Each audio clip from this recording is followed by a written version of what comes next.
First of all ఒక చిన్న clarity అండి. This is not a promotional video. Just I'm sharing my own experience అంతేను. ఇప్పుడు triply cookware అనేది బాగా పాపులర్‌లో ఉంది కదా! అల్యూమినియం కానీ, ఇంకా నాన్ స్టిక్ కానీ యూజ్ చేయకూడదు అంటున్నారు కాబట్టి, నేను కూడా ఆ ట్రైప్లేకి షిఫ్ట్ అవుదామని చెప్పేసి ఒక కడాయి అయితే తీసుకున్నాను. మామూలుగా స్టీల్ గిన్నెలో చేస్తే ఏందంటే తొందరగా మాడుతాయి కదా! కానీ ఈ ట్రైప్లే అలా కాదండి.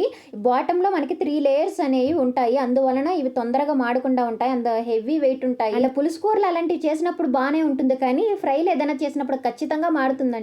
సో ఎంత ట్రైప్లే అయినా కూడా, కానీ బయట మనకి ఇన్‌ఫ్లుయెన్సర్స్ కొందరు చెప్పేదేంటంటే ట్రైప్లే అస్సలకి మాడదని చెప్తున్నారు.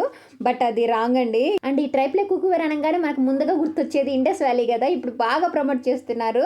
సో ప్రొడక్ట్స్ అయితే నిజంగా ఆసమ్ ఉంటాయండి. కానీ అంతే రేంజ్ ఉంటుంది వాటి ప్రైస్ కూడాను. అంత ప్రైస్ పెట్టి యాడ కొనాలని చెప్పేసి కార్డ్‌లో యాడ్ చేయను, తీసేయను.